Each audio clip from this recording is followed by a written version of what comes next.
Hi friends, எல்லோருக்கும் இனிய பொங்கல் நல்வாழ்த்துக்கள். எல்லோரும் சேஃபாகவும் ஹாப்பியாகவும் கொண்டாடிருப்பீங்க நம்புகிறேன். ஸோ நேற்று சந்தைக்கு போயிட்டு காய்கறியெல்லாம் வாங்கிட்டு வந்திருந்தோம். கொஞ்சம் ஒர்க் இருந்ததுனால எடுத்து வைக்க முடியல. ஸோ இன்றைக்குமே காலையிலையுமே எடுத்து வைக்க மறந்துட்டேன். இதுக்கு மேலே எடுத்து வைக்காமல் இருந்தால் அப்படியே வீணாக போயிடும். சரின்னு சொல்லிட்டு நைட்டு படுக்கிறதுக்கு முன்னாடி எல்லாத்தையுமே எடுத்து அரேஞ்ச் பண்ணிக்கிட்டு இருந்தேன். ஸோ புடலங்காயெல்லாம் டக்குன்னு கீழே கை தவறி விழுந்து 2 உடஞ்சிருச்சு. அதுக்கப்புறம் கொஞ்சமாக பீன்ஸுமே இருந்துச்சு, அதையுமே எடுத்து ரீஃபில் பண்ணிகிட்டு இருந்தேன். எப்போவுமே ஈவினிங் ஒரு 6, 7 மணிக்கு தான் போவோம். ஹஸ்பண்ட் ஒர்க் முடிச்சுட்டு கொஞ்சம் நேரம் ரெஸ்ட் எடுத்துகிட்டு அதுக்கப்புறம் தான் போவோம். இன்றைக்கி காலையிலேயே ஹஸ்பண்ட் சந்தைக்கு போயிட்டு வரலாம் அப்படின்னு சொல்லிட்டு கிளம்பிட்டோம்.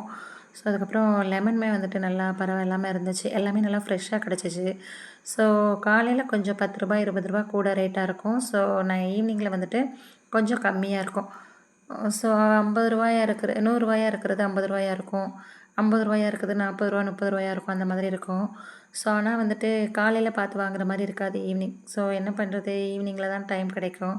ஸோ காலையில் வாங்கும்போது எல்லாமே ஃப்ரெஷ்ஷாக பார்க்கறதுக்கு ரொம்பவே அழகாக இருந்துச்சு. அதுக்கப்புறம் ஒன்று ஒன்றா எல்லாத்தையும் அரேஞ்ச் பண்ணி எடுத்து வச்சுக்கிட்டு இருந்தேன். அதுக்கப்புறம் பொங்கலுக்கு கரும்பு, கிழங்கெல்லாம் போட்டிருந்தாங்க. ஸோ ஒரு அக்காட்ட கேட்டுட்ருக்கும்போது நான் சும்மா விளாட்டா தான் கேட்டேன். ரூ. 80 சொன்னாங்க. ஏன் ரூ. 80 அப்படின்னு கேட்டேன். ஸோ சரிம்மா ரூ. 70 கொடுங்க, முதல்ல வேணாம் சொல்லாதீங்க அப்படின்னு சொன்னாங்க. சரி கொடுங்க அக்கா அப்படின்னு வாங்கிட்டு வந்துட்டோம்.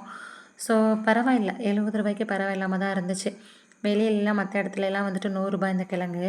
ஸோ மேலேயும் கீழே வாழையும் கட் பண்ணிட்டு வச்சோம்னா விற்கிறதுக்கு ரொம்ப ஈஸியாக இருக்கும். ஸோ அதுக்கப்புறம் நானும் பையனும் ஹஸ்பண்டு தான் 3 பேர் தான். ஸோ இவ்வளோ கிழங்க வச்சு என்ன பண்ண போகிறோம் தெரியல. ஊர்லனா அக்கம் பக்கத்தில் கொடுக்கலாம். ஸோ அதுக்கப்புறம் எங்களுக்குமே மேல் வீட்டிலேருந்து பொங்கல்லாம் காலையில் வந்துருந்துச்சு, சாப்பிட்டோம். ஸோ அதுக்கப்புறம் காலையில் தான் கிழங்கு அவிக்கணும். அவிச்சிட்டு பொடிக்கிழங்கு மாதிரி ஒடிச்சு நிழல்லையே காய வச்சு வச்சுக்கிட்டோம்னா தேவைப்படுறப்போ கொஞ்சம் கொஞ்சமாக எடுத்து சாப்பிட்டுக்கலாம். ஸோ சும்மா அப்படியே வச்சோம்னா பிசு பிசுன்னு ஒரு மாதிரி கெட்டு போன மாதிரி ஆயிரும், உடனே வீணாக போயிடும். ஸோ இல்லைனா சுட்டு வச்சாலுமே சும்மா அப்படியே இருக்கும்.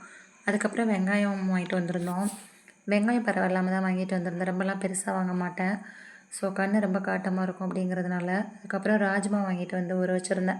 ஸோ ராஜ்மாவுக்கு வெங்காயம், காஞ்ச மிளகாய், தேங்காய் பூலாம் போட்டு சிக்கன் மசாலாலாம் போட்டு அவிச்சு சாப்பிட்டோம்னா சூப்பராக இருக்கும். அதுக்கப்புறம் நைட்டு வெளியில் போகலாம் சாப்பிட அப்படின்னு சொல்லியிருந்தாங்க. சரின்னு கீழக்கரைக்கு தான் போயிருந்தோம். கீழக்கரைனாலே மந்தி தான் ஃபேமஸ். ஸோ மந்தி காலி ஆயிடுச்சு.